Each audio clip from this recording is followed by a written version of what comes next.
Your wedding looked like a Pinterest fail, my aunt smirked, spearing a grape with her fork. No wonder your father didn't bother showing up. The table laughed. My mother didn't defend me, just stirred her tea, eyes lowered like betrayal had become her morning ritual. Their voices blurred into white noise.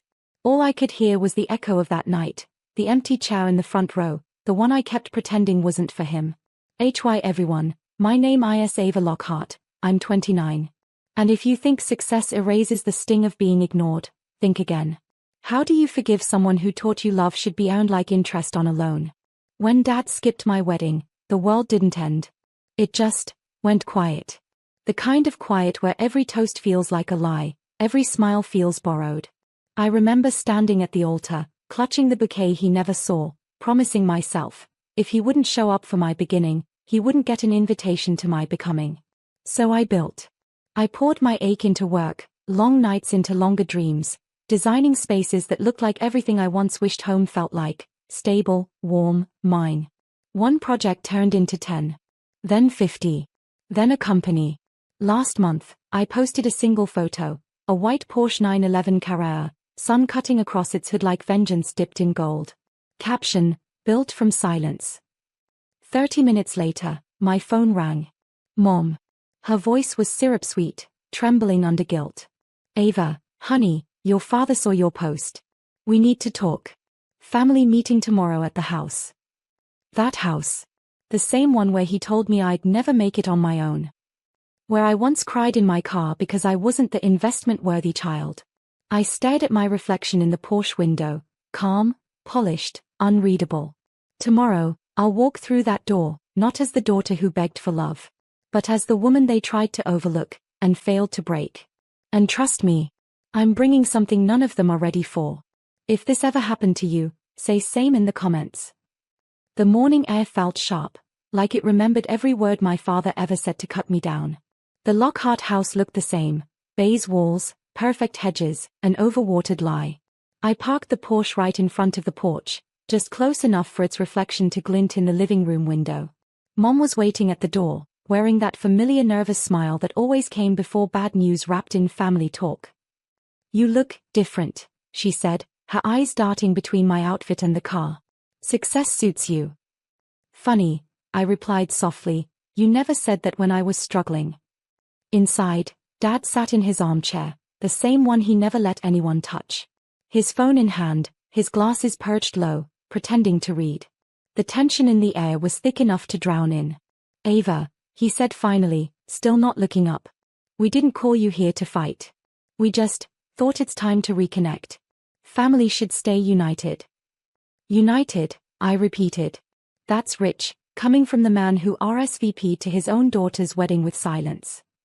His eyes lifted, cold, defensive. I had my reasons. I know, I whispered, stepping closer. You were busy saving face while I was building one. Mom cleared her throat, trying to soften it. Your father was proud, Ava. He just didn't know how to say it. But now that you're successful, maybe we can move forward as a family again. I almost laughed. There it was, the real reason behind this sudden warmth. Not love. Not guilt. Just curiosity. They didn't miss me, they missed what I'd become. I placed a brown envelope on the table, heavy, silent, deliberate. Then let's talk family, I said. Because I brought something you'll want to see. Dad leaned forward, eyes narrowing. What's this? Proof, I said. Of who stood by me when you didn't. He froze, the kind of stillness only truth can cause. And for the first time, he didn't have a single word to say. He reached for the envelope like it might burn him. The paper crackled under his fingers. That sound alone felt louder than any apology he'd never given. What is this, Ava? Receipts, I said calmly, folding my hands. Contracts. Investments. Every dollar I used to build my business when you said I wasn't worth a cent. Mom's face paled. You're still holding on to that? No, I said. I'm holding on to myself. The version of me you left behind. Dad flipped through the papers, his jaw tightening with every page. There it was, my startup's first investor contract. My first interior design deal.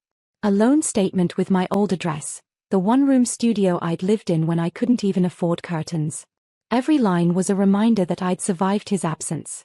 "This isn't what we meant by family meeting," Mom whispered, her voice trembling. "Maybe not," I said, "but it's what I meant by closure." Dad leaned back, scoffing. "You think showing off your success makes you right? You were always too emotional to understand business, Ava."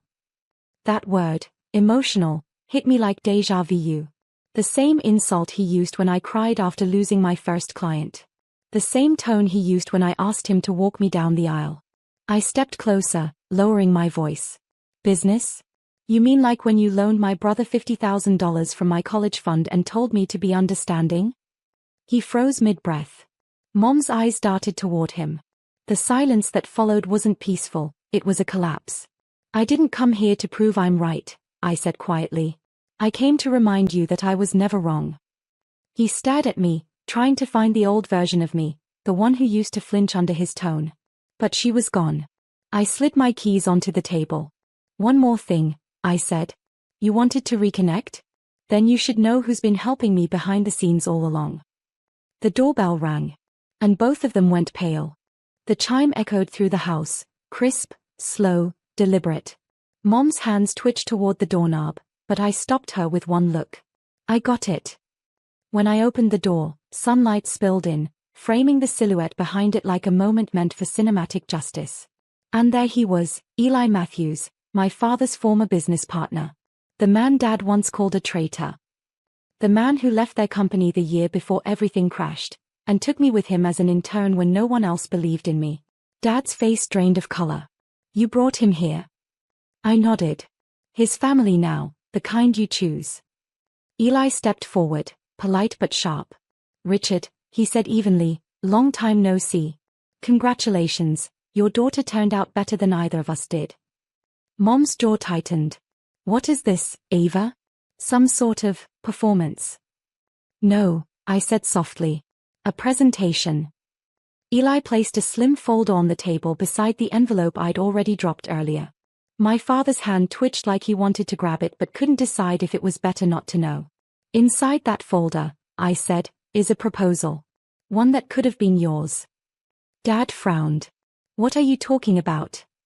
"I restructured the design firm you mocked into one of Eli's subsidiaries last month. And now," I said, locking eyes with him, "I'm buying the commercial property you lost in foreclosure. The same one you once said I'd never understand the value of." For the first time, he was silent, not angry, not defensive, just silent. Mom whispered, "You did all this, without us." "Yes," I said. "Without your permission. Without your help. Without your approval." Dad swallowed hard, his pride cracking in slow motion. "You came here to humiliate me." I smiled faintly. "No, Dad. I came here to return what you taught me, how to win without love." He stood up abruptly, veins visible on his temple. "You'll regret this arrogance." "Maybe," I said, turning toward the door. "But at least I'll regret it in my own house." And as I left, his reflection trembled in the Porsche's chrome. The next morning, my phone wouldn't stop buzzing. Missed calls. Texts. Emails. Every one of them from Dad. I ignored them, each vibration felt like a ghost knocking at the door of the past. But curiosity eventually won. I opened one.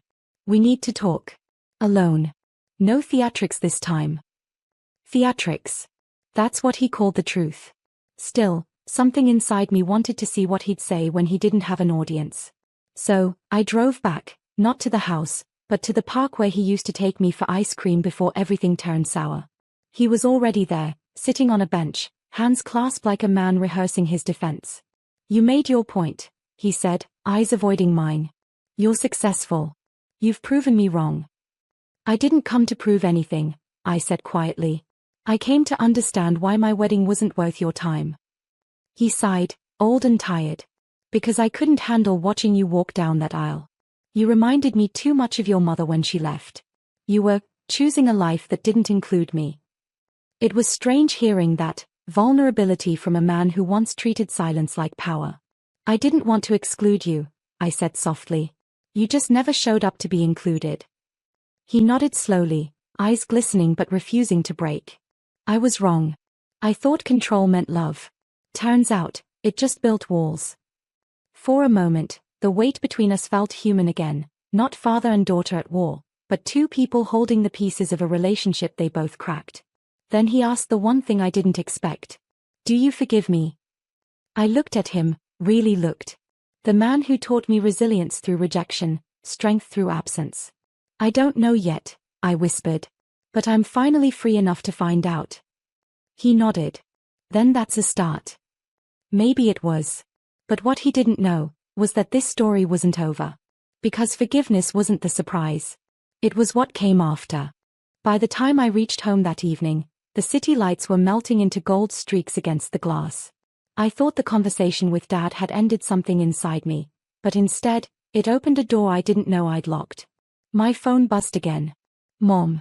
Your father isn't well, she said. You need to come back tonight.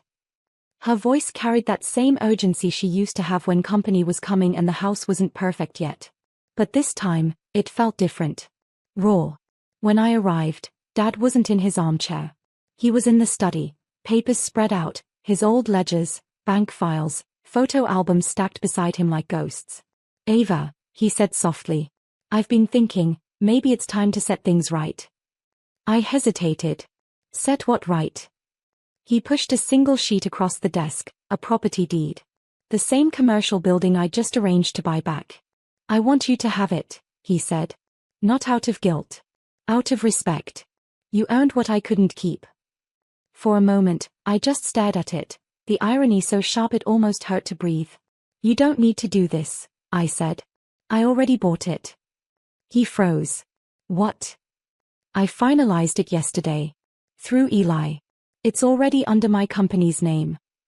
He leaned back, half in shock, half in pride he tried to hide.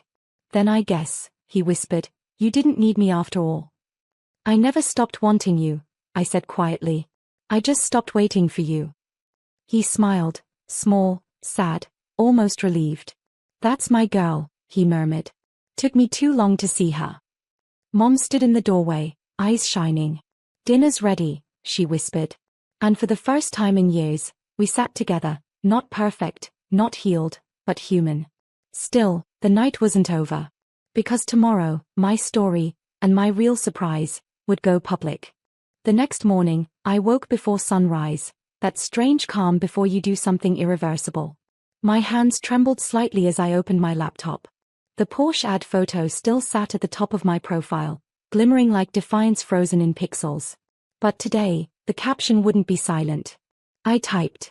Sometimes the family you lose is the one that finally makes room for who you're meant to become. This is for the daughters who built empires out of being ignored. Then I attached a short video, a documentary-style clip Eli and I had been working on for months. A feature about women entrepreneurs who were dismissed by their own families and still rose anyway. The opening frame? Me, sitting beside that same Porsche, saying softly, my father didn't come to my wedding. But he showed me what not showing up can teach a woman. I hit post. Within minutes, notifications exploded.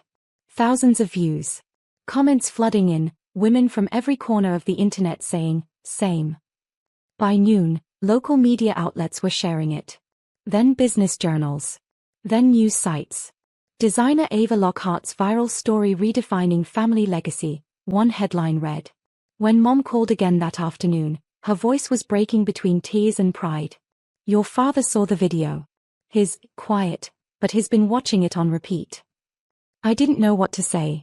There were no victory speeches for this kind of moment. Only a deep ache, the kind that comes when you win something you never wanted to compete for. That evening, Dad texted me for the first time in years. I was wrong. You didn't build from silence, you built from strength. Thank you for reminding me who raised you. I stared at that message until the screen dimmed. Then I smiled, small, real, unguarded. Because for once, he wasn't trying to reclaim the story.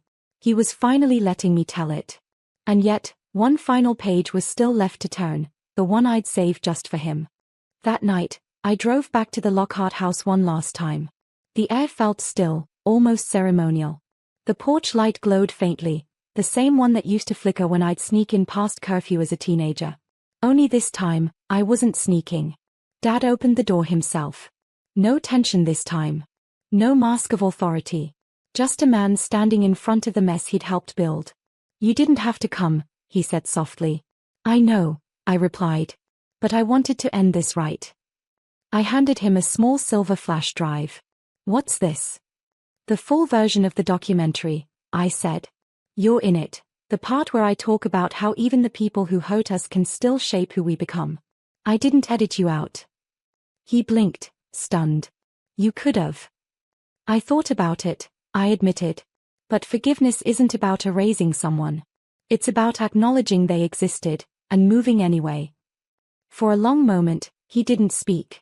Then he stepped forward and pulled me into a quiet, awkward hug, the kind that carries years of unspoken apologies.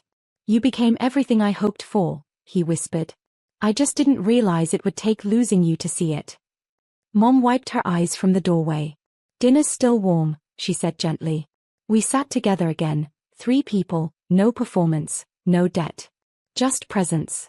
No words about the car, the company, or the past. Only laughter, tentative, trembling, but real. Later that night, as I drove away, I looked at their house in the mirror. The same one that once symbolized rejection now just looked small.